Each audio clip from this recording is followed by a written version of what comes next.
Good afternoon, everyone. Welcome to Council meeting number 8 for Tuesday, April 1. And we've got a big agenda tonight, 213 pages, so we're not going to dilly-dally. And I would like to now call the meeting to order. We have regrets from Councillor McKelvey. I recognize that we meet on the traditional territory of the LHTAKO DENE Nation. Now I will look for a motion to approve the agenda, but before that motion comes up, please note that there is a late agenda item. Item number K1, the staff report number 42A/25 has been amended and it is circulated for your information and action. So given that, if we could have a motion to adopt the agenda as amended. Yeah, okay, so that's Councillor Elliott, Councillor Bunge. All in favor? Opposed? Carried. Okay, now we need a motion to adopt the minutes of the last regular meeting held March 11, 2025. Moved to Councillor Vick, seconded Councillor Goulet. Any discussion? All in favor? Opposed? Carried. We have no presentations, no delegations, no items arising from previous special closed meeting, no unfinished business, but we do have 3 committee reports, and I will go now to the March 12th Financial Sustainability and Audit Committee report from Chair Councillor Vick. Thank you, Mr. Mayor.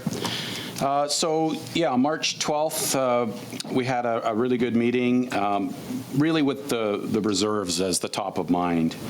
So the committee reviewed the status of the city's reserves and the current balances, projected balances, and I'm sure everyone's read the report, so I'll try and breeze through some of this.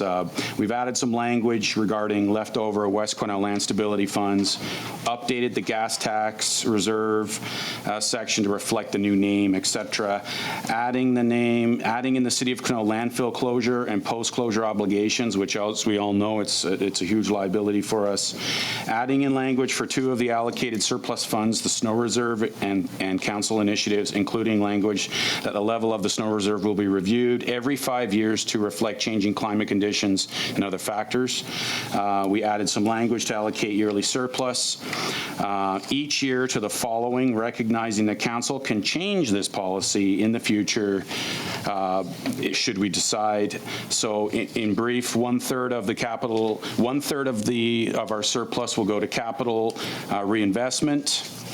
1/3 to the tax and community stabilization, and 1/3 to surplus, which then there's a few little subheadings below that where that surplus could get used.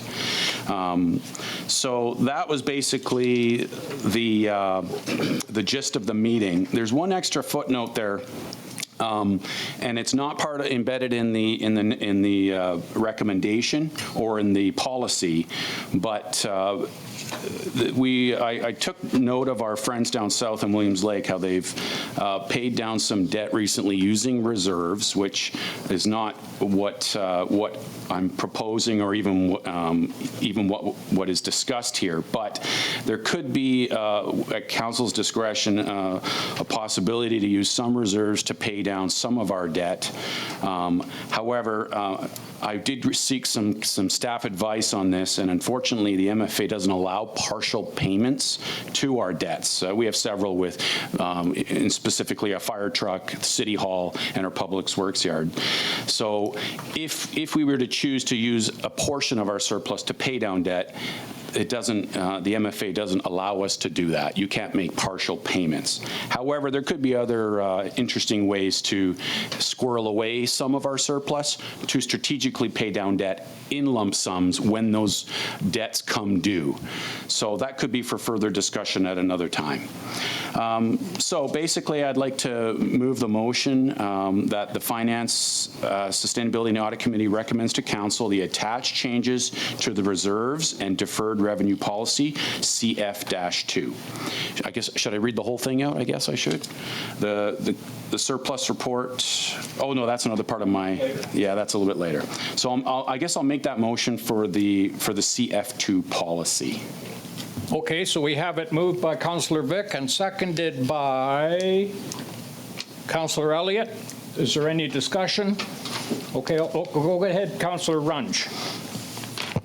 Yes, thank you very much. So some pretty sweeping changes there, and a lot of them they make sense. I just need a little bit of clarification, I think on page 13 of 213. So the applications for the capital reinvestment and statutory reserve, point number 4, they're including 100% of management salaries for capital management, director of capital works, infrastructure, capital project manager, and manager of finance. Yeah, I'm just worried that they don't become clean line items in our budget then because they drop off of reserve. I guess that's my question. No, I can speak to this. This has all been passed by resolutions in the past. I was just building it, making it more clear in the policy so that in the future someone reading this knows what salaries. When all these positions were created, it was allocated that way. Thank Okay. you. And then my second one actually goes to page 16 of 213, the annual operating surplus. You guys know that I'd rather give surplus back to people, but given this, I actually can't really argue because we really have to up our capital. But that 1/3 to surplus, or as Councillor Vic said, with regards to paying down debt in the future, is there any way to solidify that a little bit more so that we actually put money into debt, down paying off debt when we get into higher interest payments in the future? I know right now that doesn't work for this year. We've got some pretty favorable terms, but and then with that comes in, I would rather not have this in this policy just because I believe that annual operating surplus should actually be discussed at council every year. So a couple things on that. First of all, our accumulated surplus is in a deficit right now because of our assets retirement obligations. So that's one of the reasons I keep encouraging us to put some funding in there so that there is funding available in the future to be able to pull out for various things. I think the debt conversation is a good one to have. We could have it at a future FSAC meeting and talk about the options there when debt is coming up and that sort of thing. I think one of the reasons why we wanted to put this in policy is just so that we have a standard of what we're going to do each year. We don't see other cities bringing this forward to council every year and figuring out where to put surplus. They generally have a policy that just flows through each year, and that's what we were looking to do. But again, like Councillor Vic said, council at any time can change this policy. So this is just a policy we're recommending at this point, but if council changes their mind in the future, we can change it. All right, then I'm going to ask FSAC sometime in the future to look at possible maximum amounts in the reserves so that although this policy is here, there comes a time possibly when, hey, maybe not the capital reinvestment reserve, but maybe the tax and community, the stabilization reserve has an amount in it that we're happy with, so then we can possibly do something else with surplus. Personally, I in a perfect world, we have no surplus, right? That means we've done things perfectly, but that way, so that there's a max that we're putting into these reserves. Okay, so you're good with that, Councillor Runge? Yeah, as long as FSAC looks at that max sometime in the future. I'm going next to Councillor Vic. Yeah, I can't disagree with anything you said there. Obviously, we know that we have a deficit in our capital reserves, especially in light of our landfill, so it makes perfect sense to make that allocation yearly. And then regarding the tax stabilization, there is a degree of uncertainty in our future, and this stabilization reserve could be essential to our community moving forward in the event of a catastrophe from a tax perspective.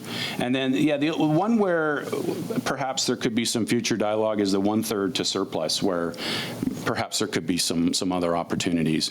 And certainly FSAC can keep that conversation going on that. Okay, so we're good to go on the motion at this moment, and then I'll call the question. All in favor? Opposed? Carried. Okay, Councillor Vic, you're going to continue with your report. Yeah, sorry, I did that a little backwards there, Mr. Mayor.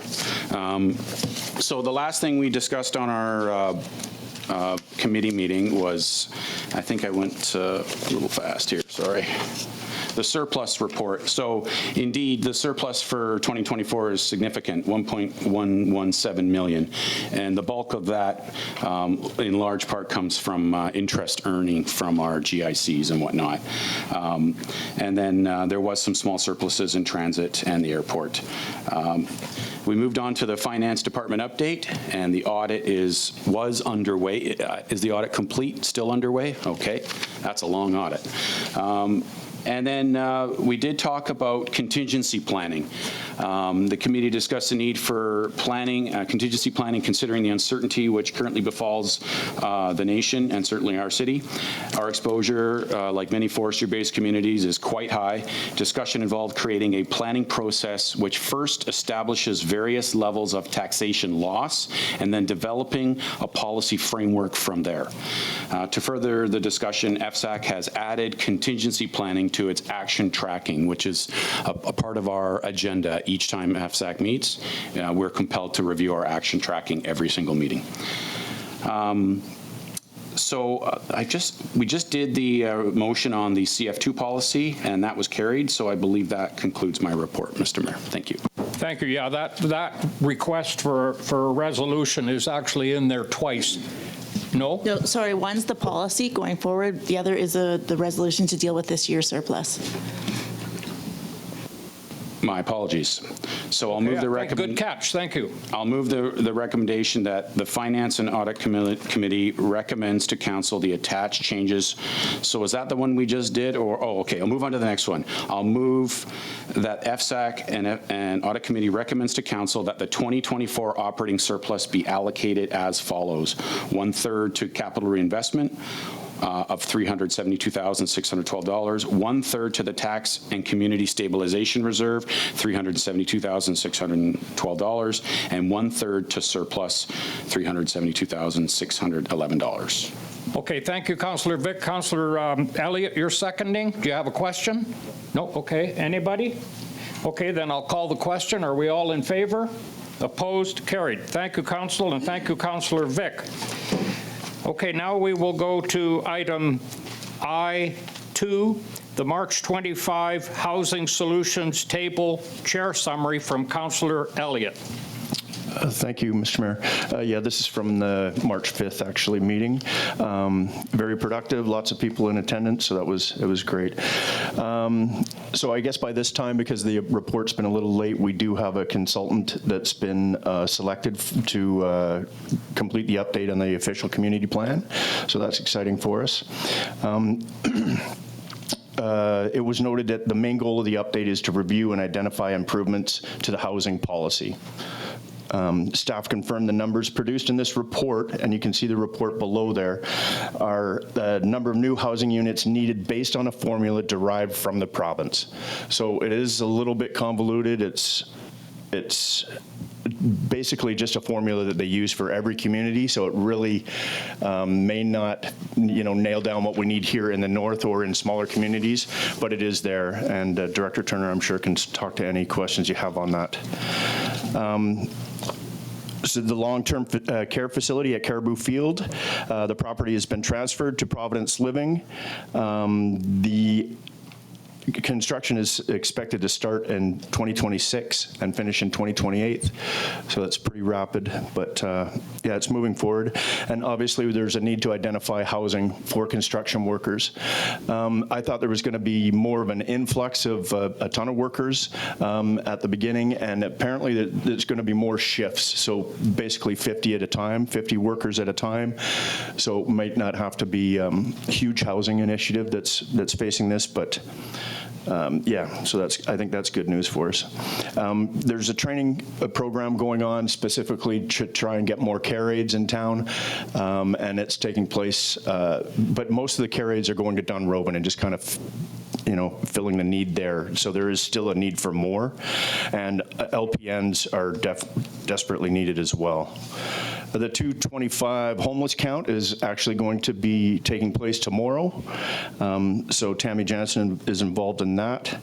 And it was noted that maybe we should have a focus too on South Quesnel, because there have been some encampments located there, as well as all over the city on the west, downtown, everything. So they're well aware, they're good at what they're doing, so they're going to get on top of it. The former Grace Inn property is ticking along. Temporary modulars are being used approximately for the next 3 years until that whole thing is completed, but it's moving along really well, which is good. good. We had a very constructive roundtable, and the city manager was able to bring attention to Caribou Field again. We put correspondence out to the province and the school district to try and get some movement in this, and we all know how important that is for our city, for the community, and for housing in general. The proposed women's transition facility on Anderson is ticking along. And expected to come to council soon for that development permit. So we're looking forward to that.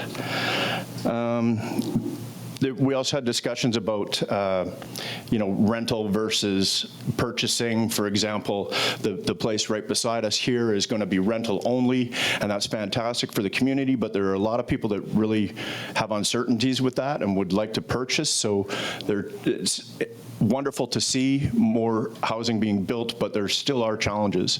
There was conversation too about the need or desire for gated community.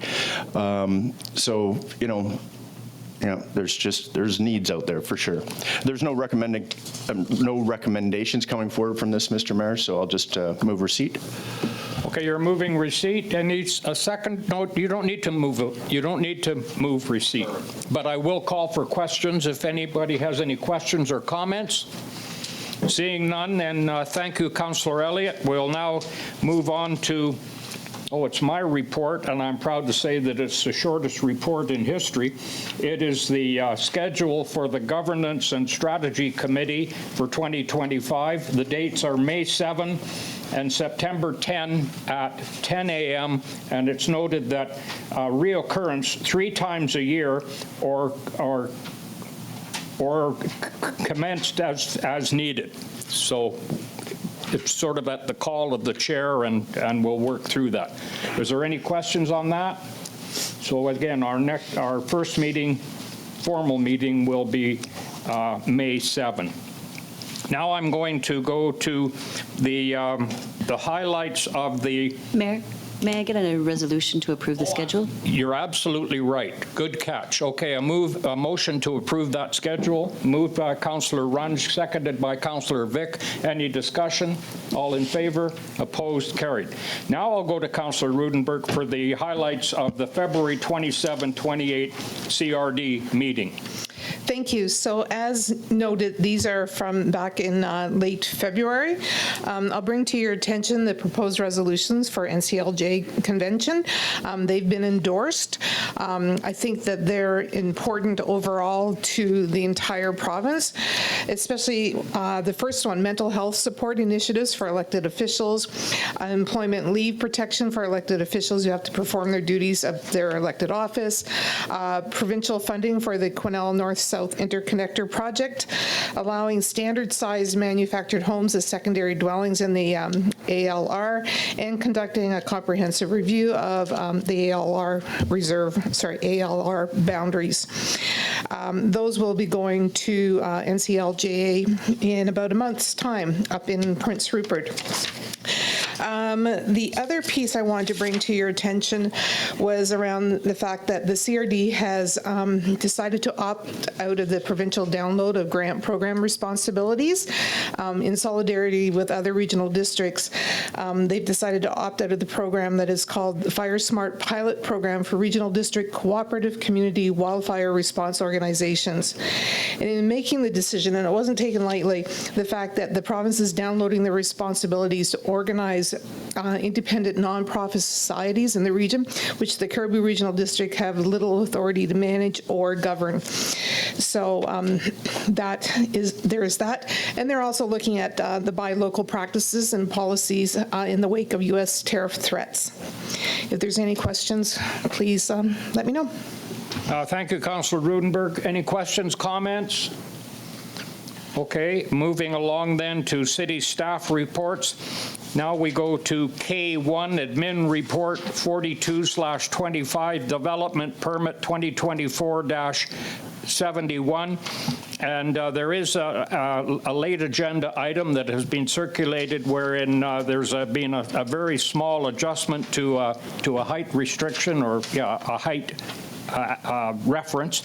And we do have an assortment of people online, so I would ask now that, that those people that are joining us virtually, please introduce yourselves and note your affiliation with the proposed development permit. Don't be afraid. Somebody come forward first.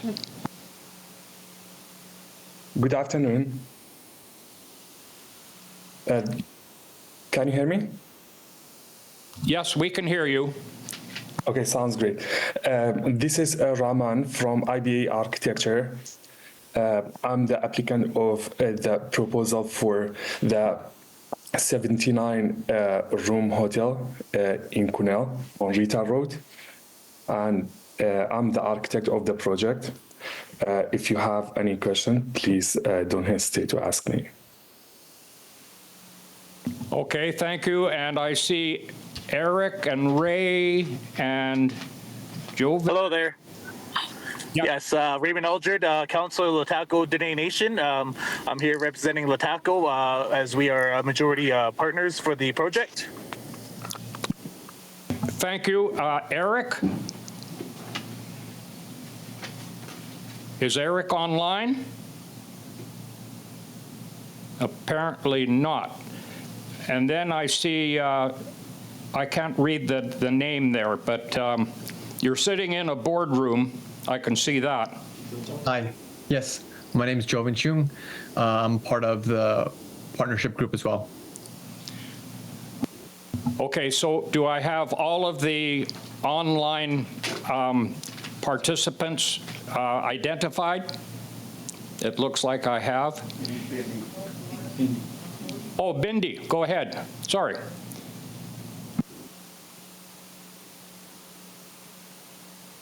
Okay, so we've got Eric and Bindi that are showing up on our technology here, but it appears that they're not there in the flesh. Am I right with that? They must be signed in, but. Well, obviously they're signed in, but maybe they signed out. I don't know where they went. So Their microphones might be on mute. okay, so right now I'm going to go to Director Turner to present the report. Would that be the process? Go ahead. Thank you, Mayor. I'll just point out that Lauren Lilly, who will be the construction manager, is also online. So this is to review the overall form and character and site design for the building of a new 4-story, 79-unit Fairmont Hotel on Rita Road. Just going into the background, this is to be constructed on the vacant property on the corner of Rita Road and Balsam Avenue, legally described, I won't go to the legal description, directly north of Walmart. The hotel building is to be surrounded by sections of parking, which will be accessed from Rita Road and Balsam Avenue, and internally to the south on the lot. A variety of rooms which are proposed, including 4 long-stay suites, 6 accessible rooms, will be included in this development. In addition to the guest rooms, the hotel is to include an indoor pool, fitness area, meeting room, breakfast area, administrative offices, and a general lobby. The hotel will be the first phase of a 3-phase development of the property and will not occupy the entire area of the property. The review provided in this report and in no terms provides approvals for the rest of the development. Additional processes and approvals such as zoning amendment and a subdivision will be required for those phases. And the developer, and we've been in discussions and they're completely aware of that. Construction of the Balsam Avenue East Road, which fronts the property, will be constructed. This will include sidewalks on both sides of the road, which will really increase the pedestrian connectivity in that area. There is some proposed changes to the intersection on Balsam Avenue and Rita Road that have been proposed by the proponent. The staff are currently working with the developers on some amendments to those proposed changes, just to be more in line with our infrastructure master plan, and we'll work with those, and those will be defined and secured in our servicing agreement. I'm not going to go into huge detail. There is a couple of variances that were requested with respect to this. The variance is to increase the maximum building height to 4 stories. And there, as you will see in the revised resolution, in the report it says 16.28. There was some changes to the proposed building that have now increased that to 17.1. We're requesting it to be to 17.1. There's also a variance to the sign bylaw to allow 2 freestanding signs on the property where one is typically permitted. The signs are minimal, and we see no objections to the signage being proposed. So I'm going to go into, there's an amended resolution. Again, there was a small error in one section of the building that did increase in height, and so I won't go into details there. There's the rationale there. Staff has no objection to this increase in height. The recommendation is that council approve DP 2024-71 for the construction of a 4-story hotel on Lot B, District Lot 6679, Caribou District Plan PGP 46827. And that council vary section 25.3.4 of the City of Quesnel zoning bylaw 1880 to increase maximum principal building height to 4 stories or 17.1 meters. And that council vary section 2.3.2D of the City of Quesnel sign bylaw 1852 to increase the maximum allowable number of freestanding signs to 2. All subject to the following being completed prior to building permit issuance: providing complete off-site servicing plans and estimate for construction, entering into a servicing agreement with the city for the associated off-site works associated with the subject property, and obtaining landscaping bonding in the amount of 125% for all hard and soft landscaping.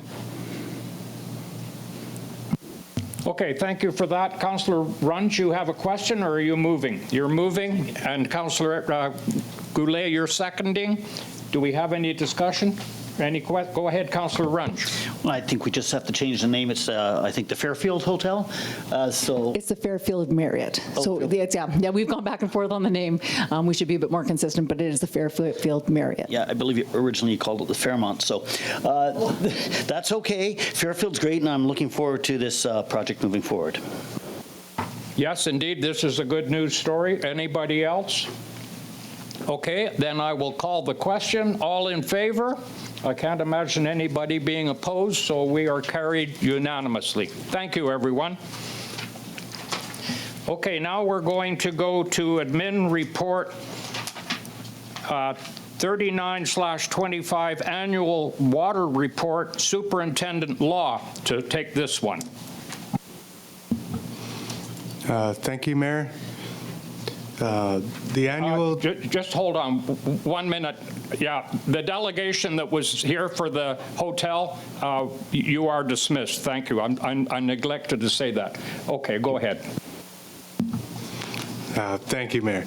The annual Drinking Water Quality Monitoring Report is brought forward to fulfill the Drinking Water Protection Act requirement of water purveyors to provide such a report within the first 6 months of each calendar year. In summary, the annual Drinking Water Quality Monitoring Report is intended to provide the public access to all water quality sampling results for the 2024 calendar year. The report also presents a summary of the City of Quesnel's water management practices and a brief description of the drinking water distribution system.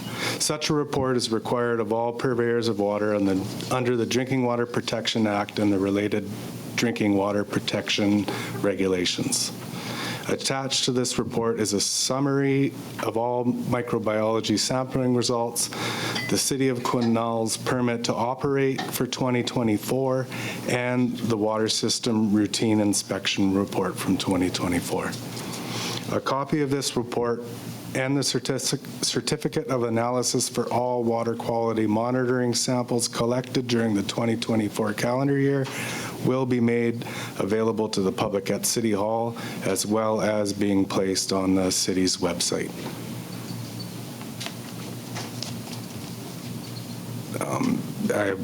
This report is brought forward for informational purposes only. I'm not bringing any recommendation forward, and statutory requirements covering this report. Drinking water systems are governed by the Drinking Water Protection Act and the Drinking Water Protection Regulations. The City of Quesnel's water distribution system is issued a permit to operate through the Northern Health Authority and is required to meet the conditions of the permit. Microbiology and quality sampling are a condition of the permit. Okay, thank you, Superintendent. I think I gave you a promotion there a few minutes ago, so that's withdrawn. So, okay, now, do we have any questions on that report? I have a question, but I'm going to go to Council first. Questions, comments?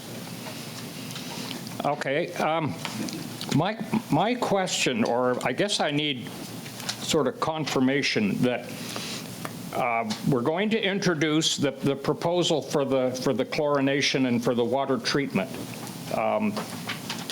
We're going to introduce chlorine, but then we're going to introduce a process called there's a process where the chlorine will be removed.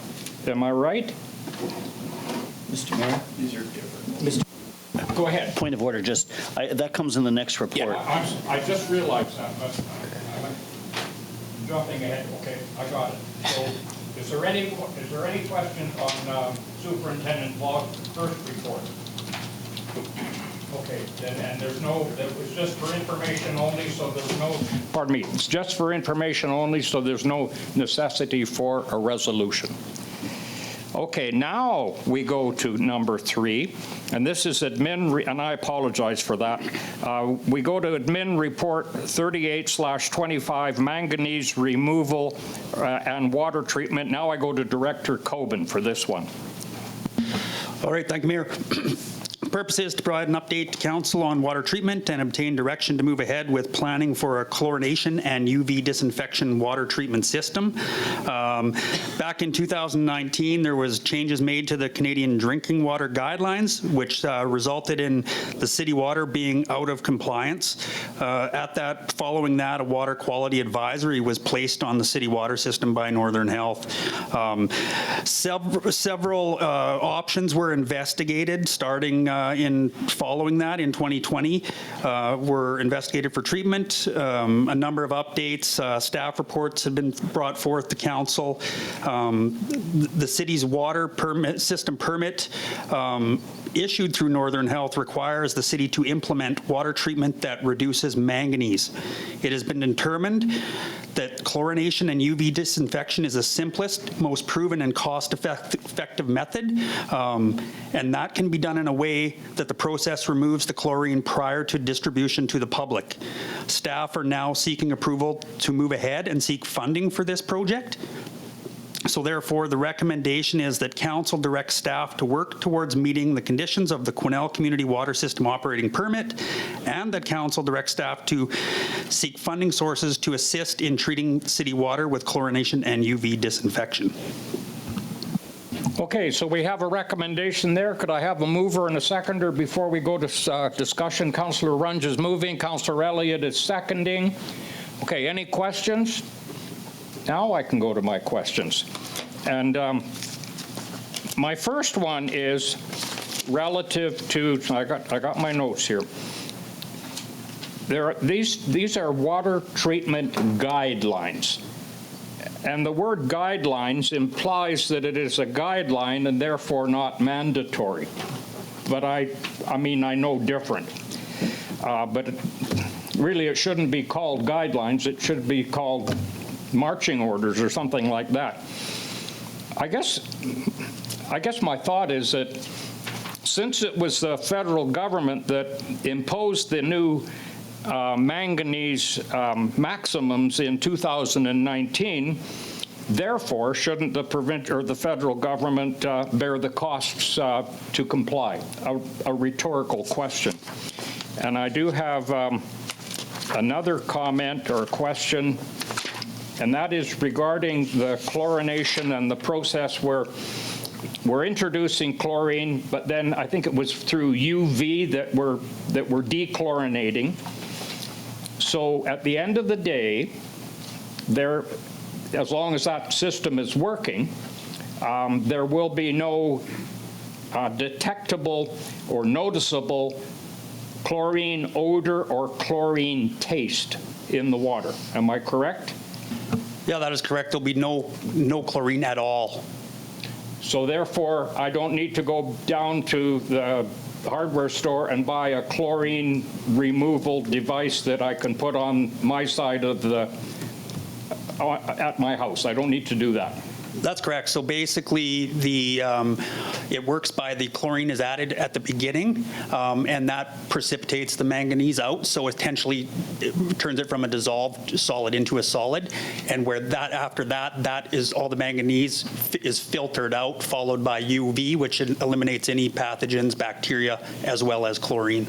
And then the water is basically pumped into the system.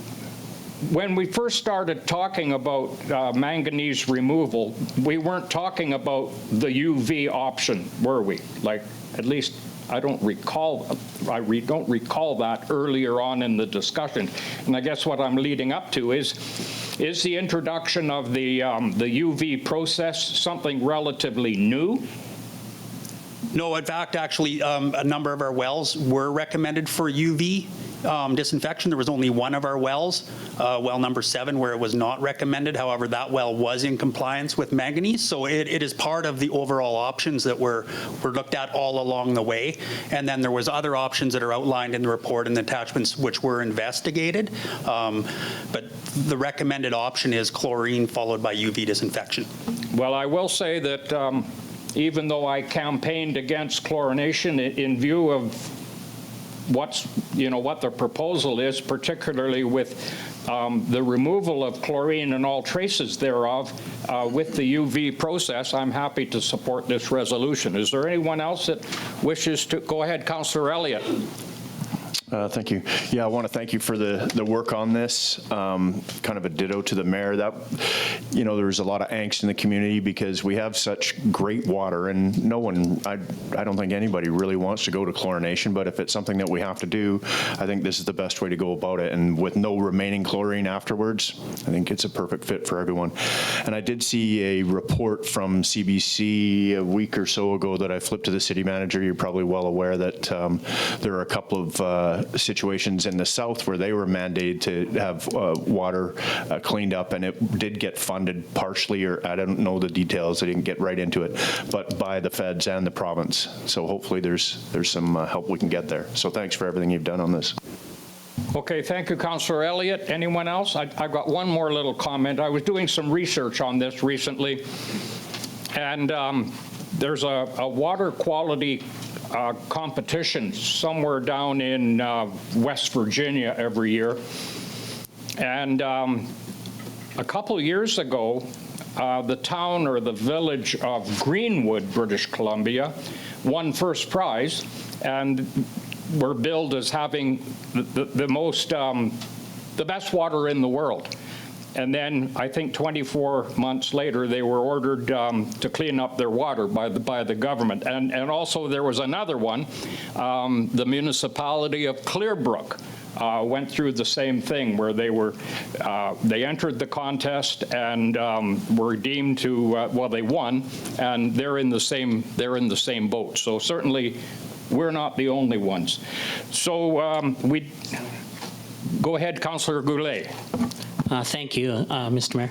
And yeah, thanks for the report. I was a little concerned about the chlorination as we were going through this process, but I'm seeing that the system, and I'm just reading from the Urban Systems report saying that the system can operate on a regular basis, and this could be a secondary way of looking at and using to provide disinfection to the distribution system. So I think it's good that we're gonna go that way. I don't know too much about the UV, how that works, but I can get a report on that later on how that can be a part of it. I'm going to echo some comments here about this. We're in this position, so I think the federal government should be looking for some funding, or having them fund maybe the total cost or some part of the cost for this, because I think we're being put in here as a guideline, and I think we were just below the guideline by, what was it, I think 0.2 1 or something, or 1.0. I can't remember what the magnesium was within the last report we got. So I think some funding somehow, and be an advocate for funding to come from the feds for part of this project. Thank you, Councillor Goulet. I'm going to Councillor Vic next. Thank you, Mr. Mayor. And thank you, Director Coben and your team. This has been a long road to hoe on coming to a plan that we can execute. I guess the question I have is, this is rough and dirty a $35 million project with a 25% contingency. It's costly. And I note here on page 69 of 213 that I believe the health authority is giving us a deadline by June 2030. We have to have this system operable. Is that correct? Yeah, in conversations with Northern Health, that was the date that was given, but I stressed that, you know, the funding was going to be a huge challenge for our municipalities. So I think, like what council has brought up too, is that we're not the only city that's facing this, and funding is definitely a challenge due to the high costs. So we're going to have a partner in Northern Health that's going to be respectful of the situation we're in financially, and that we may need more time. From the conversations I've had with them, that's the feedback I've been given. Okay, thank you. Okay, thank you for that. Okay, are we ready to vote on the motion? The motion is duly moved and seconded, right? Okay, all in favor? Opposed? Carried unanimously. Thank you. Okay, now we're going to go to Admin Report 3325, 2025 Business Improvement Area Levies. Director Bolton is up. Mayor, I need to recuse myself, please. Yes.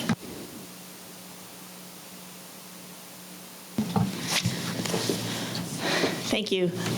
The purpose of this report is for council to approve the 2025 levies for the 3 business improvement areas. So the Quesnel Downtown Association, South Quesnel Business Association, and West Quesnel Business Association were requested to send letters outlining their activities for the year and their budgets for council's approval as required by their bylaws. So you can find that all attached. And each year the city collects a property tax levy on commercial properties within the identified BIAs to fund the BIA activities. So one thing I just want to note before I read this out, the recommendation is that just for council's awareness, I have not released West Quesnel's BIA levy from last year yet, as they haven't fulfilled the requirements of their bylaw. They're working on it, and I'm hoping to release it soon, but I just wanted council to be aware of that fact. So the recommendation is that council approve the following grants to the BIAs for 2024 to be collected by local service property taxes, levies, provided all other conditions of the bylaws are met by the business associations prior to payment of the grants. The Quesnel Downtown Association, $74,083. South Quesnel Business Association, $80,000. And West Quesnel Business Association, $41,616. Okay, thank you for that. So motion, are you moving, Councillor Runge? Well, a motion and a question. Okay, motion and a question, and Councillor Elliott, you're seconding? And a question. And a question. Okay, I'm going back to Councillor Runge. Thank you. So just a question, I guess, to you. With regards to the budgets, do those come to you, and do you ask any questions with regards to their budgets, like CRA numbers and things like that? Or is that our place to ask now, or is that? It's definitely council's place. Council has to approve these budgets. This process, you're approving these budgets, so feel free. If I notice anything, I have asked questions in the past, but absolutely, if you have questions, I can go back to the groups and ask your questions and get responses. Yeah, I'm feeling they're fine. It's just the CRA portions of 2 different budgets with roughly about the same amount. Actually, one spending more are significantly different. So just clarification on that. And that doesn't, it's most likely a nothing issue. And then my second question is with regards to West Quesnel and I. So if it hasn't been released yet this year, does that mean they're just in that they'd be in a deficit position waiting for us right now, or are they in a solid position that we would just release because they hadn't met last year? We just release this year's if they meet the conditions. Yeah, so what I haven't received is financial statements. So I can't tell you. Obviously, they must still have money in the bank because they're operating, right? So yeah. So once I release 2024, they'll get 2024, and then they'll get 2025 this summer, provided they meet the conditions. So just following that, in the past, has it ever happened that if we don't get the appropriate paperwork, that you'll lose that for that year and it starts again the next year when you're going, or do we just always follow up? Is this a first start? Is it because of other situations? Because I know there's other situations. This is the first time it's been delayed this long. Usually it's happened within the year. Yeah, and I understand there was medical stuff, so it's. Okay, so we have a motion on the floor, duly moved and seconded. No more discussion? Okay, I'll call the question. All in favor? Opposed? Carried. Thank you. If you could call Councillor Rudenberg back in, please.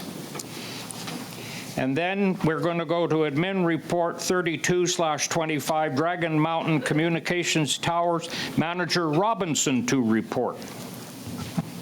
Yes, thank you, Mayor and Council. So the purpose of this report is to update Council on the advocacy for protecting Dragon Mountain Communications Hub from wildfire, including recent communications with BC Parks and identified next steps. So in response to a letter that Mayor and Council sent to Premier Eby and other elected officials and responsible officials in November of last year, Parks provided a response that's in the Council package tonight on February 5th, 2025. And in the letter, Parks affirmed their commitment to wildfire risk reduction activities. The City of Quesnel staff then met with BC Parks staff on February 27, 2025, and had a productive meeting. BC Parks shared their 2025 to 2028 fuel management program for the Durrell Road corridor that will be starting this fall, I believe. And we also talked about the possibility of Parks working in tandem with Three Rivers Community Forest, who is the adjacent tenure holder to Dragon Mountain Provincial Park, in a way to expedite fuel management in the area. So as a follow-up to the city's continued advocacy for expedited wildfire risk reduction, both within and outside of the park to protect the communications hub, we're suggesting the following points can be provided in a letter. Expedited fuel management prescriptions and activities within Dragon Mountain Park, partnering with local First Nation governments who have logging and hand crew capacity to advance operations on the ground within the park, and coordinate timing of resources with Three Rivers Community Forest so that we can expedite treatments in the park. This would be things like roads for streamlined capacity and just utilizing the resources of the community forest to help BC Parks in any way the community forest can. So moving on to the recommendation, pardon me, that Council send the attached letter to BC Parks to continue advocacy for the protection of Dragon Mountain Communications Hub through extensive wildfire risk reduction activities both within and outside of Dragon Mountain Park.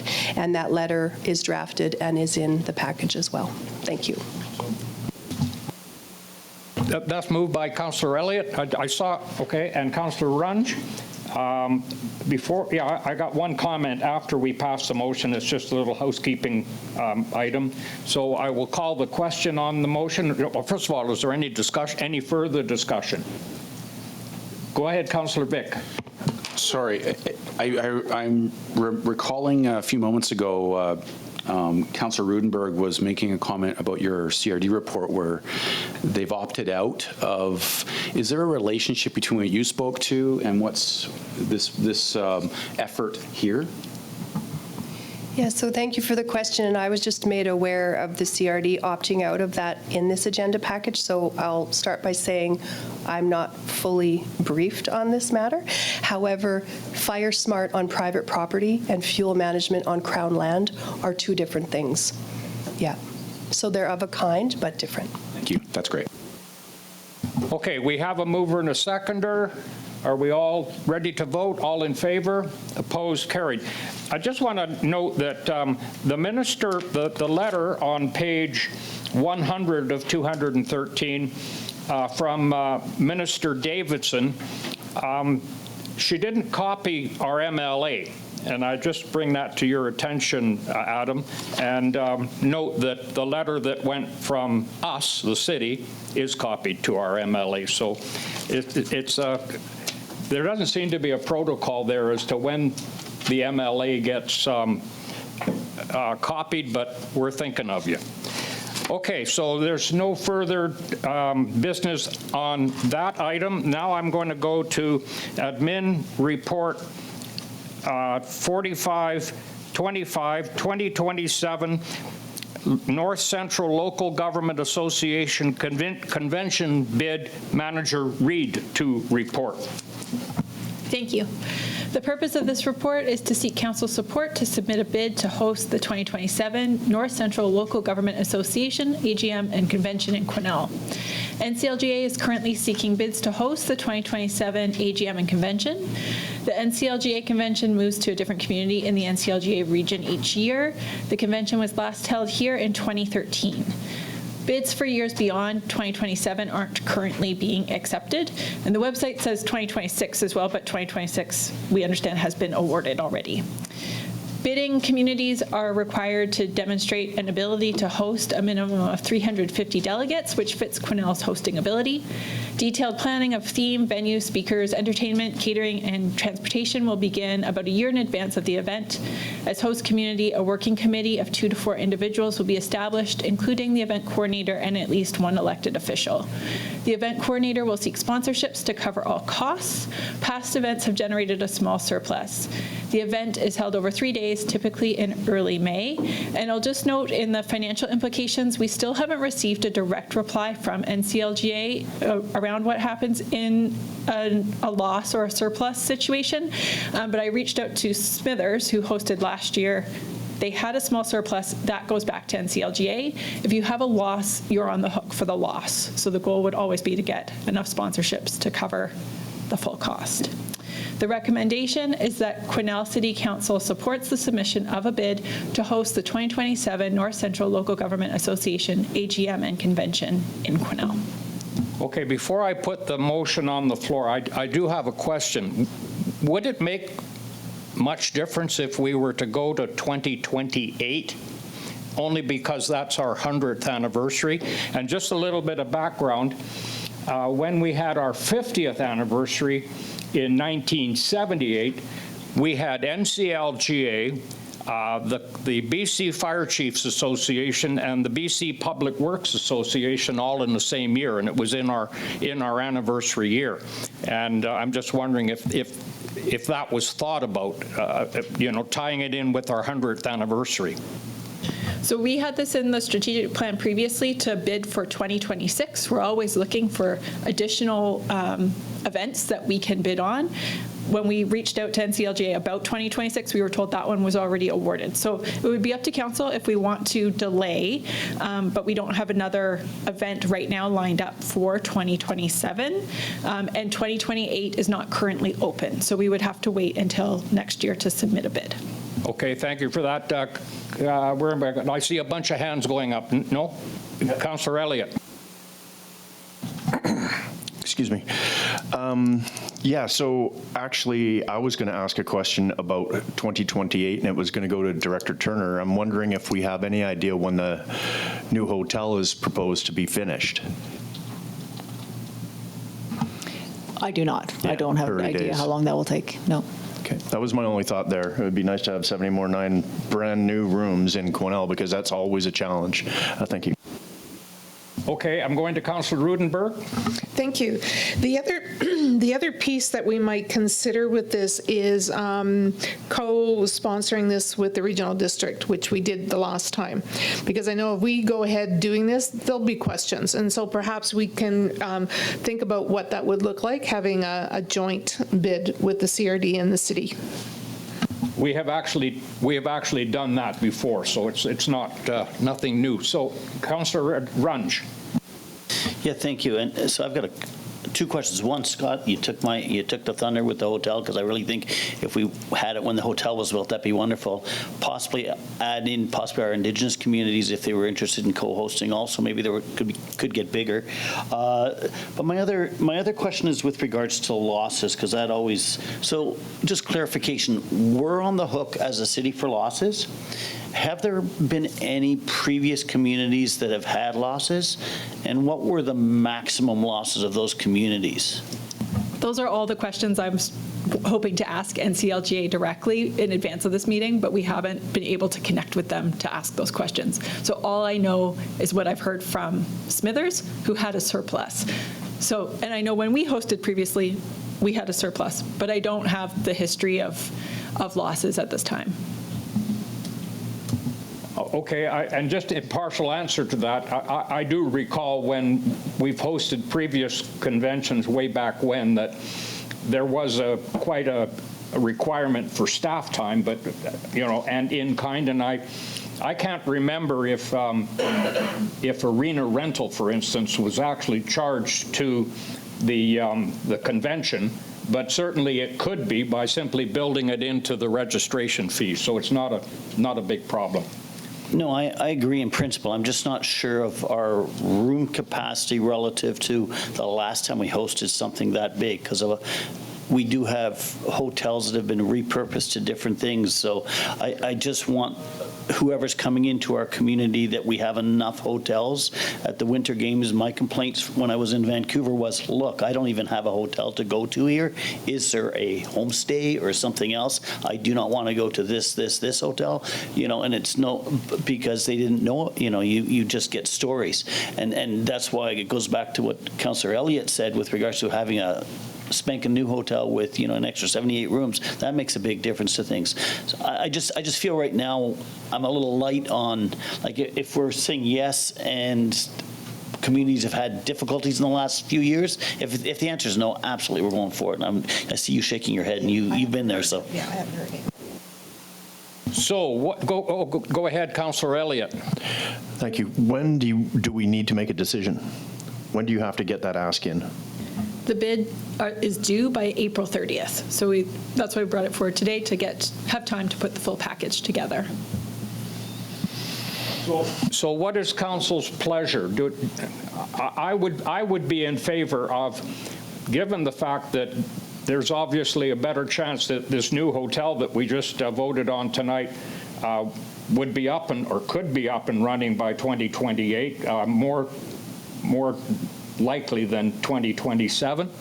And because 2028 is our anniversary year, I would recommend that we hold off until 2028. But that's my recommendation. And if council wants to go with that, we simply delay and make it known. If we did that, we simply make it known that it is our 100th anniversary, and that we intend to bid on that year for NCLGA.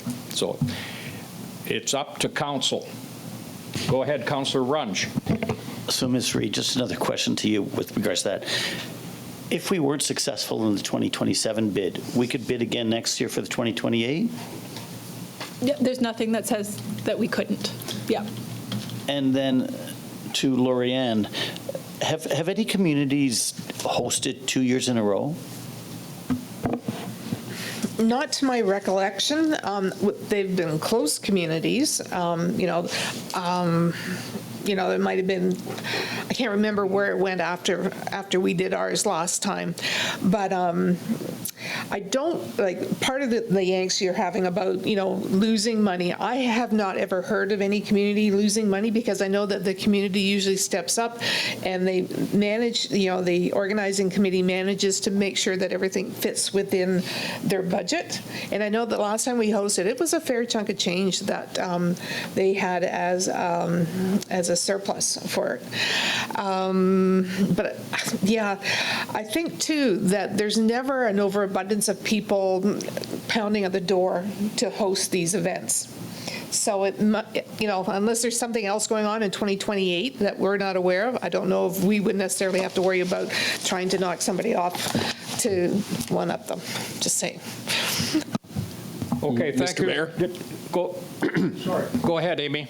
Just if I could, just the only other thing is we don't have another event that we're looking at for 2027. So if our goal is to host an event each year, we wouldn't necessarily have an event lined up for 2027 if we push this to 2028, but it's up to council.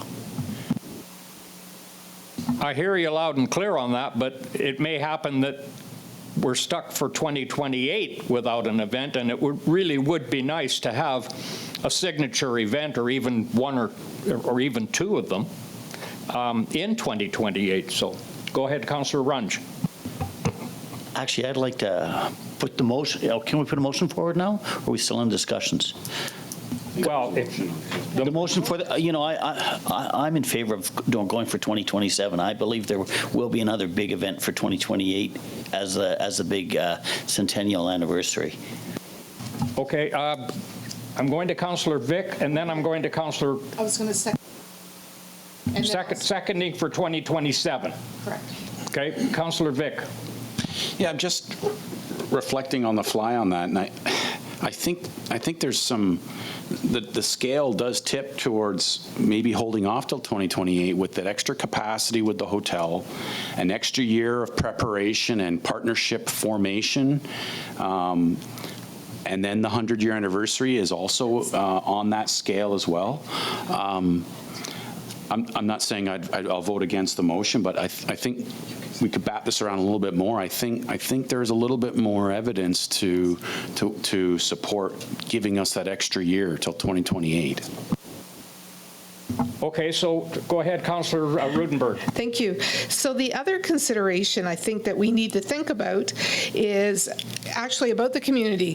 Can they support two big events in 1 year? So if we host the NCLGA and we're asking to host other events to celebrate our anniversary, is that going to be a viable thing for the communities? Just something to put out there. Okay, well, I guess my answer to that was that in 1978, we had 3 of them, so we've done that. But, Your Worship, I'm sorry, Mayor, this is not 1978. It is now 2025, and we know where that dollars are a little bit tighter for our business community. So just saying. Well, I guess further to that, I mean, it's our choice. If it happens that we're aiming towards 2028, then we close the door to any other applications or any other thoughts of hosting, if that's a concern. So, okay, go ahead, Councillor Runge. I think we have to look at I think we have a mandate that we've been saying, hey, we want to be a hosting community, which to me says, if we have an opportunity, let's go for it. It's good for the community. It has potential of doing all sorts of extra revenue sources from external people coming into the community and restaurants and all the things that we always talk about when we're hosting things. And it doesn't preclude something still happening in 2028, which would just be an add-on and a bonus. So I still stand for 2027. Thank you.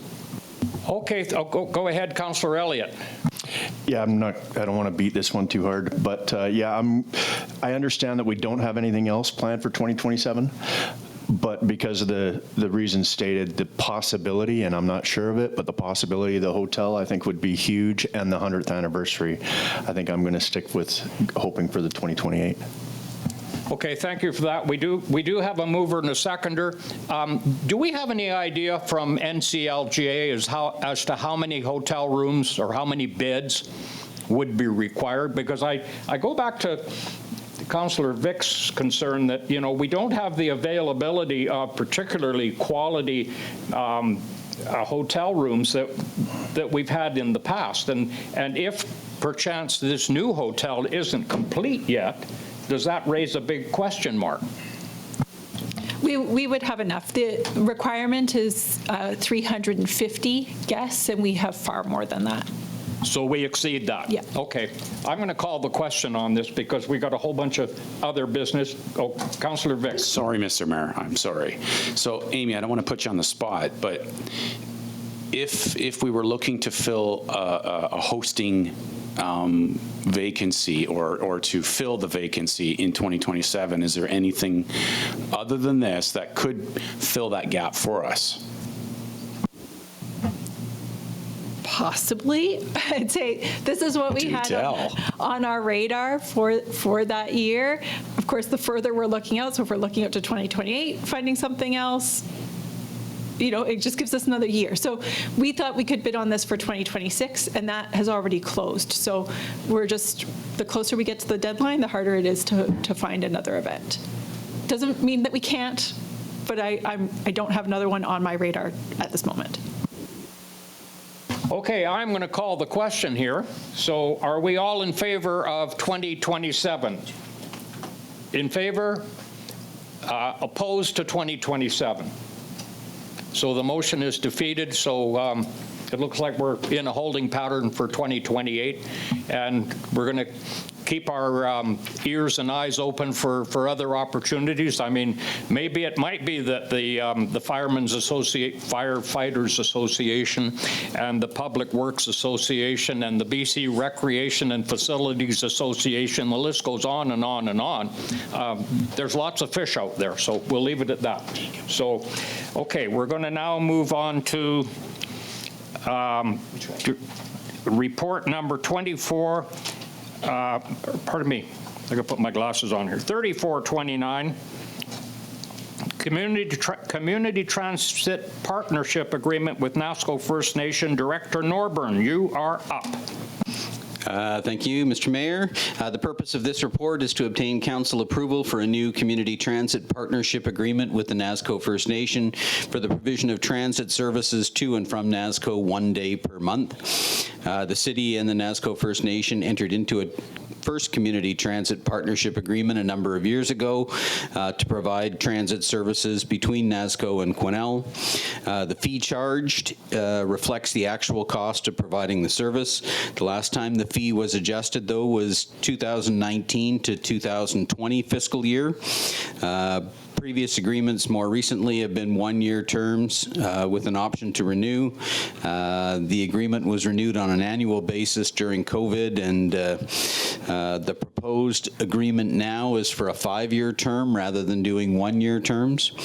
Under the terms of the agreement, the fee would be $102.44 an hour, which BC Transit tells us is the cost of operating our system currently. It'll apply to the first year of the agreement.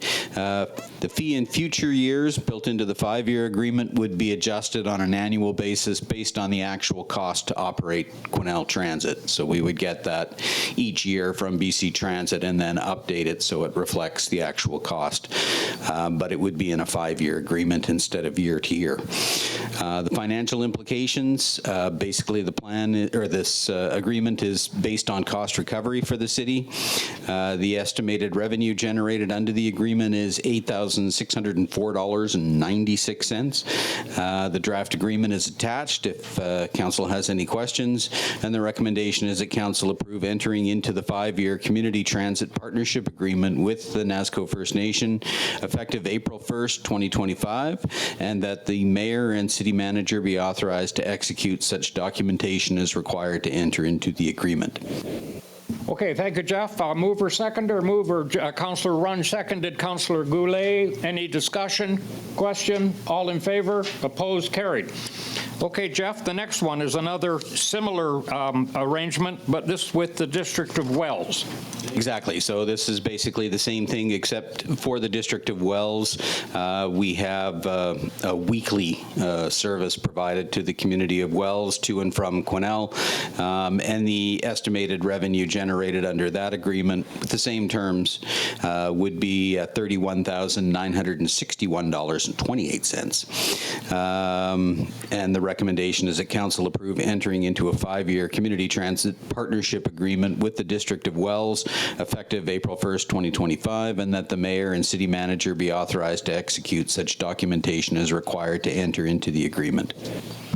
Okay, mover Councillor Runge, second Councillor Rudenberg. Any discussion? All in favor? Opposed? Carried. Thank you.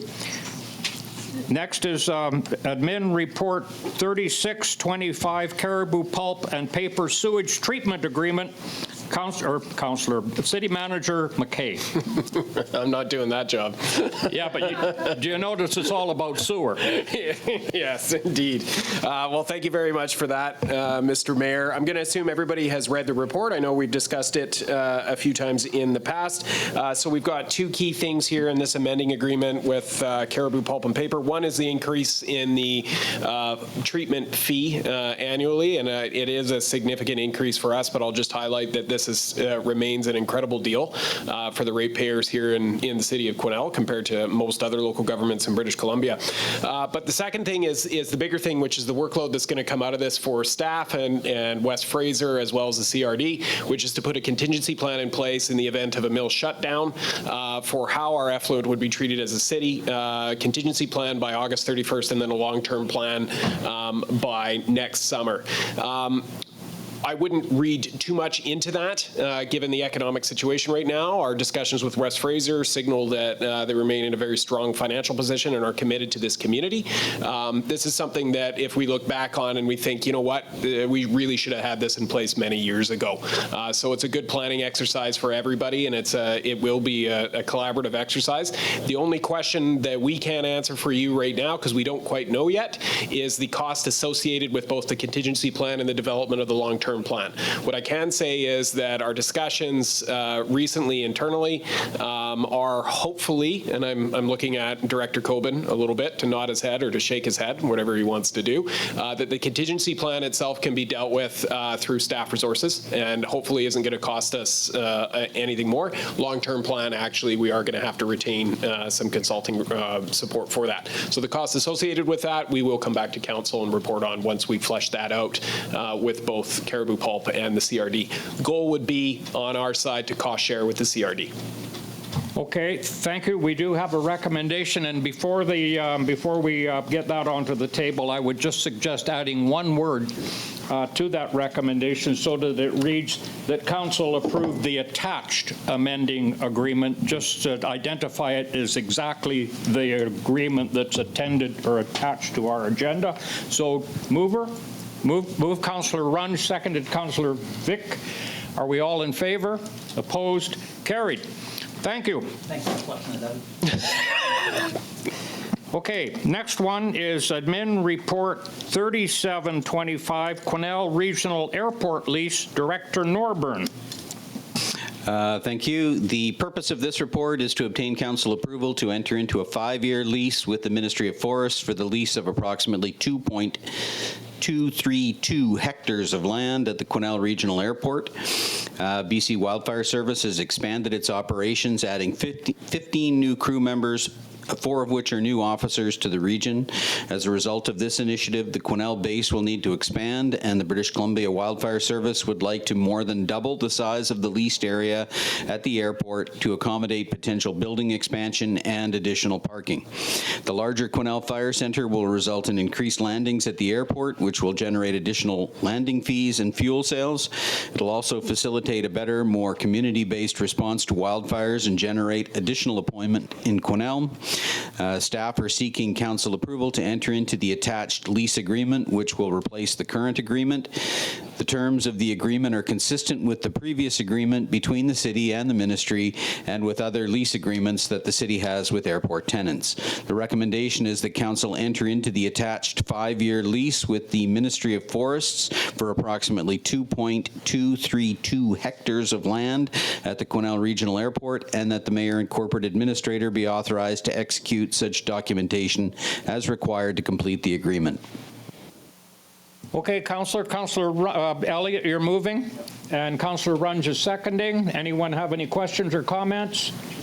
Councillor Runge. Jeff, thanks for putting this together. Looks really good. And as I talked to you before, we just have to change that wording in section 34, I believe. Thank you. Okay, Councillor Elliott. Yeah, very briefly, thanks for your work on this, Jeff. We've always been looking at getting more activity at the airport, so this is great for the community. Thank you. Okay, we have a mover and we have a seconder, right, Clerk? Yeah, okay, so are we all in favor? Opposed? Carried. Okay, the next one is, I'm going to get the number right here. The Admin Report 4025, Development Permit for North Fraser Drive, Quesnel Telecom Society, Director Turner to report. Mr. Mayor, I will declare a conflict for my role as Executive Director. Go ahead. Thank you. Okay, Director Turner, you're up.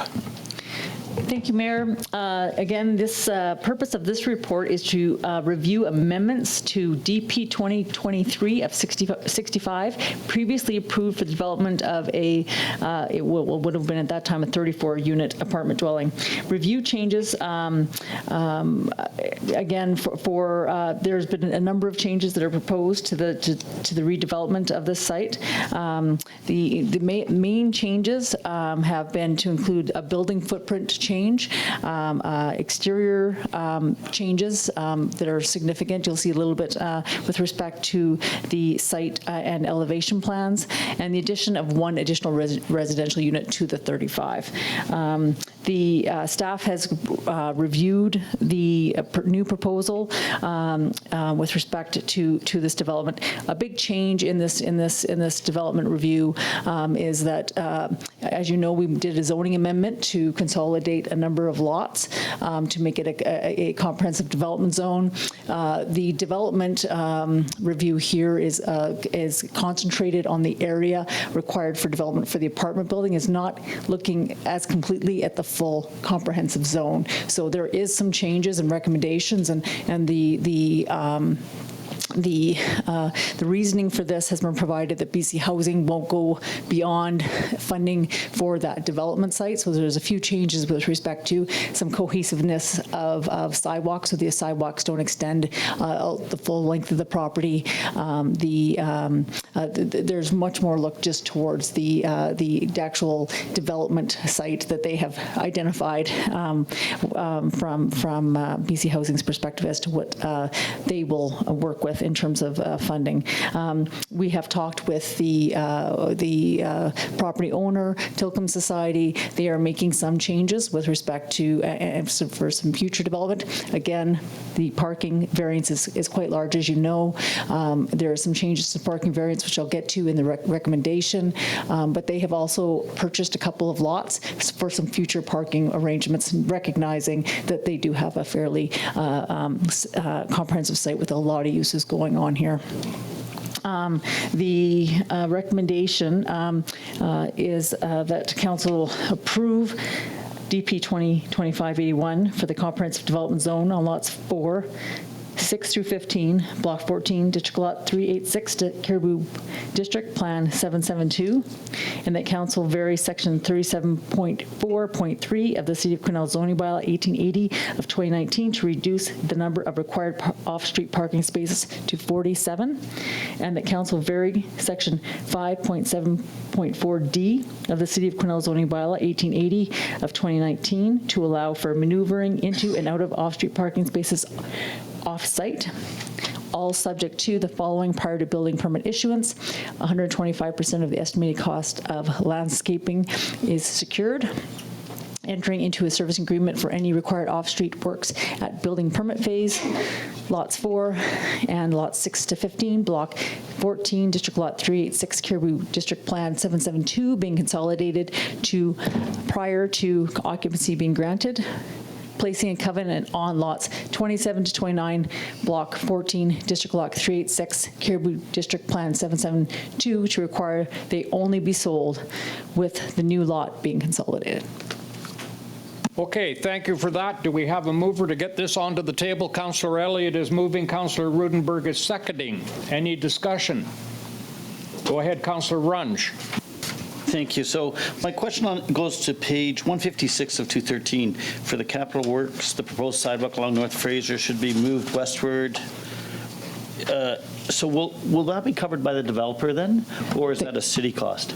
That will be the cost of the development, and we are working continually with the developer with respect to the complete sidewalk design in the servicing agreement. Okay, I'm just looking at the screen there about idle time. Is that anything to be concerned about? It says on that screen there that the meeting has ended after 40 minutes of idle time. I don't think we've had a minute of idle time, but nothing to worry about? Okay, I'll quit worrying. Okay, so do I have a move? I lost my track there. Did I get a mover and a seconder? Yeah. Okay, so I've got that. So is there any further questions? Or go ahead, Councillor Elliott. Just thanks for the work on this. I'm hoping that now BC Housing, who's been doing a lot, if you're watching, been doing a lot in Quesnel, we appreciate it, but I'm hoping that this, satisfies their needs and we can get this going, because it's been a while now. I'd love to see it moving, but thank you. Yes, it's another good news story for our city, so we're doing well. So I'll call seeing no more hands coming up, I'll call the question to approve the motion. All in favor? Opposed? Carried unanimously. Okay, we can have Councillor Goulet come back in. One moment.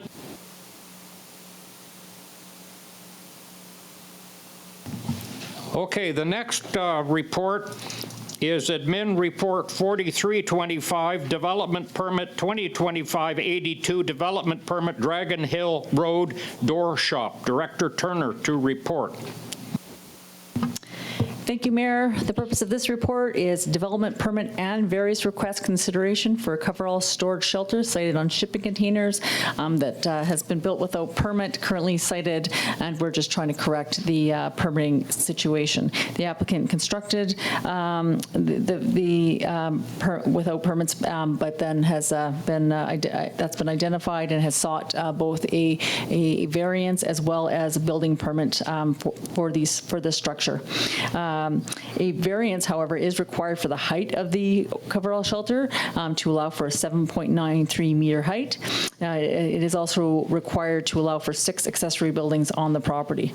This property is in the commercial hillside and hillside hazard development permit areas, so a form and character as well as a hazard development permit area. So some additional comments on the application. There is a restrictive covenant on the property that was placed a number of years ago when we rezoned to allow for the commercial entity on this building, on this property. There is a comment towards no further buildings, but this is really for buildings that are that would be impactful for water on the property. So it's been determined by staff that this building does not impact this covenant, and so no conditions are required there. In terms of the hillside hazard area development permit, building officials have reviewed the site and have required structural engineering, but have not required full geo, and they've required assessment for the geo review for frost, but that's the extent of their requirements in this specific location on the site. The commercial development permit area is, of course, a form and character development permit area. This is a little bit industrial looking. I would say the one item that I would recommend with respect to enhancing the building would be to paint the shipping containers consistent color with the rest of the commercial business, and hopefully improve that look from that commercial look to the site and the building itself. There's been a long chronology of work on this site and developments on this site, and we've added that in there for your review. But the recommendation is as follows: that council approve DP 2025-82 for the construction of a coverall storage shelter on Lot 1, District Lot 3948, Caribou District, Plan PGP 9245, except plans H697, 3057, BCP 43434, EPP 107345, and EPP 108346. And the council varies section 25.3.4 of the City of Quesnel zoning bylaw 1880 to increase the maximum height for the accessory building to 7.94 meters, and that council varies section 4.9.3 of the City of Quesnel zoning bylaw to allow for 6 accessory buildings on the lot, and in typical fashion, all subject to the applicant obtaining structural and geotechnical drawings and reports as requested by the building official, that the shipping containers as part of the structure and as the additional accessory buildings be painted to match the principal building, reducing signage to that permitted on the building permit for additional signage, and that one of the accessory buildings ancillary to the original primary dwelling be removed as proposed in DP 2011-43. Okay, thank you for that. Mover? Moved Councillor Vic, seconded Councillor Rudenberg. Any questions or discussions? Yes. Go ahead. Thank you, and thank you for the report. So my question just is really that it's in the hillside hazard area development. So there is a hazard, and that there's going to be geotechnical work done on the building, but we're very confident that it's nowhere near the slide zone, is what I'm reading. Thank you. Yeah, the building officials did review the site and determined that that was the extent of what was required for the geotechnical. Thank you. Okay, thank you. Anyone else? So now I'll call the question. Are we all in favor? Do we have a mover and a seconder? Yep, okay. Calling the question, all in favor? Opposed? Carried. Thank you. Now we go to admin report number 41, strategic plan and operations plan. City Manager McKay to report. Okay, so included in your council package this evening is your final draft of the strategic plan. As well, for information, is the corresponding operations plan. I just want to kick off by expressing my own appreciation to Mayor and Council for all of your hard work and drilling down and spending time with us to really crystallize what the priorities of the city were over and above the day-to-day, and thank the team as well, who also really engaged in this process and helped me understand what the priorities were and how to build a corresponding operations plan that came out of it. So the strategic plan reflects council's goals. So tonight, as staff, we are seeking your approval on the strategic plan. Once we have that approval, it will be posted to our website and shared publicly beyond, obviously, tonight's agenda, and then tracked through the new governance and strategy committee, the first meeting of which is in May, which we saw earlier.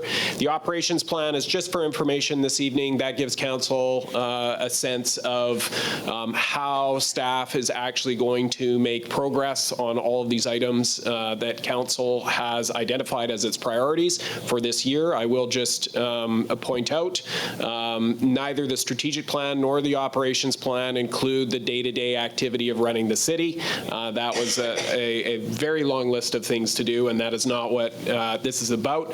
The strategic plan for the second point is for both 2025 and 2026, whereas the operations plan is only the items for till the end of 2025. So with that, I'm happy to take any questions. Okay, I'm just going to get the motion on the floor here to approve this. Moved Councillor Rudenberg, seconded Councillor Goulet. Okay, now we're open to questions.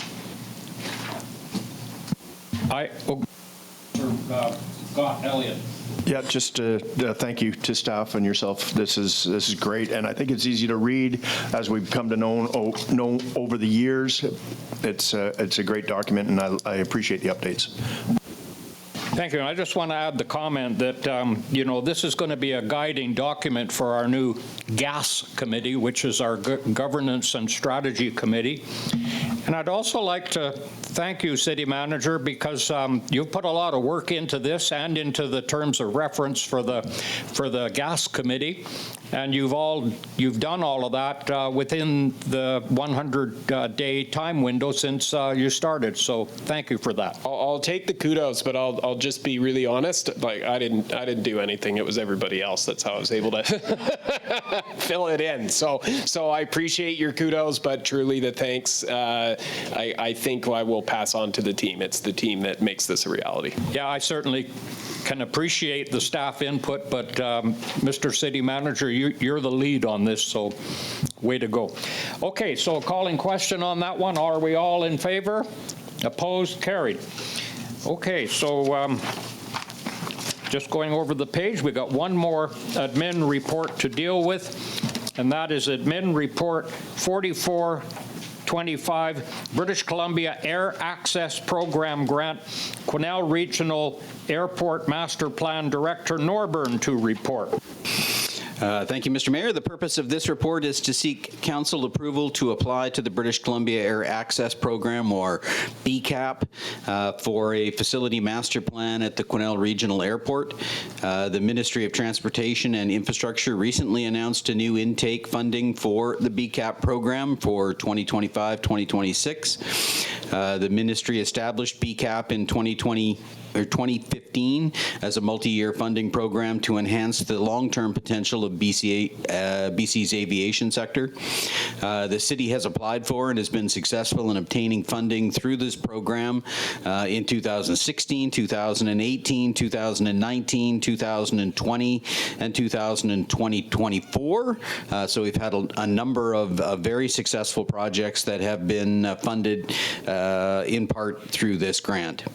Under the program, facility master plans are 100% funded for communities smaller than 15,000 in population, so that's actually a change to their program guidelines. Previously, we weren't eligible for this because we were too large, but they've increased the population size to allow for communities our size to be able to apply for this.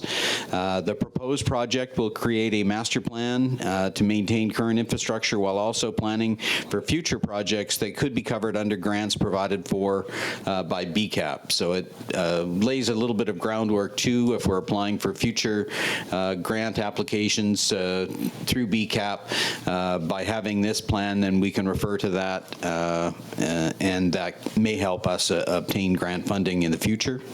The estimated eligible project costs are $35,000, which would be fully covered by BCAP, and actually the strategic plan that you just approved includes a goal of updating this business plan, so I think that it works well with that motion that you just made.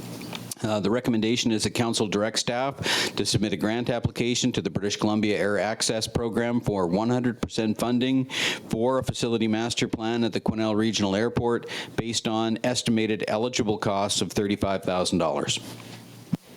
Okay, it's moved by Councillor Elliott, seconded by Councillor Goulet.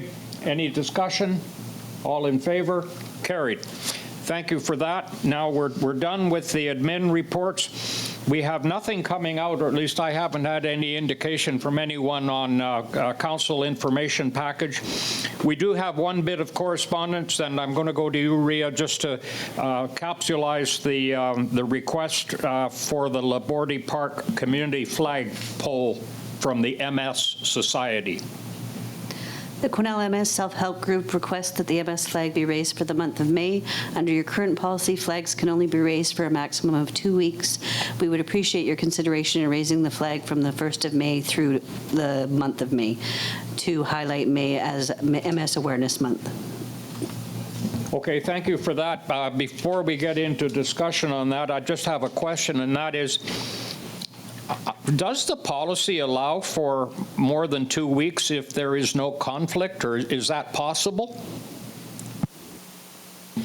I can't remember the rationale when when PABCOM changed it, but I think they just wanted to outline a time period because it wasn't stated in there before. Or was it a week? Yeah, originally it was a week, but we had multiple requests from various groups, so we decided and chose the 2-week maximum, if you recall, at PABCOM last year when we reviewed it, just to give a max. Okay, rationale, yeah. So in order to sort of get around that policy, would a motion be in order if council is of the wish to allow the flag to fly for 1 month, given the fact that there is no conflict? Go ahead, Councillor Runge. So in the past, have there, this on records, have any other flags flown in May that have been requested and might be still on, maybe being requested in April? Like, I don't want to put two groups in conflict with each other that would have not, maybe been on it in previous years. There's no conflicts. So then, hearing no conflicts, I'm in favor of this time. Okay, so then we need a mover and a seconder to deviate from the policy. Okay, so moved by Councillor Runge. It sounds like that was a motion that you made.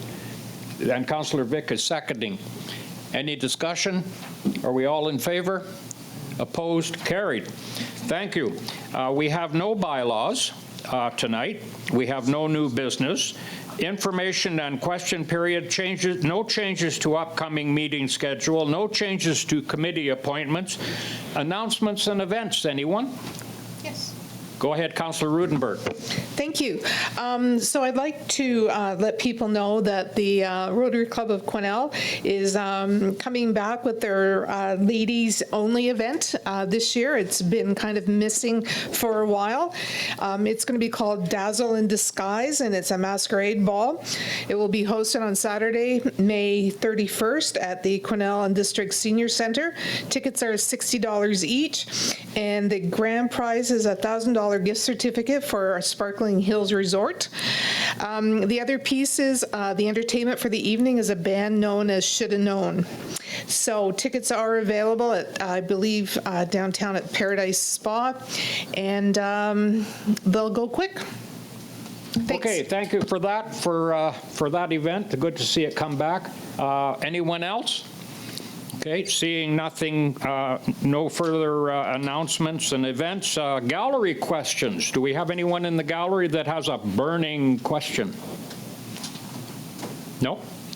Well, look at that. We're 7 o'clock rough and dirty, so we've got through quite an agenda in an hour and a half. So I think we all need to sort of give ourselves a pat on the back for, and I apologize if I kind of rushed things through, because I was pretty conscious of the fact that we had this huge agenda, and maybe I went a little too quickly, but it all worked out in the end.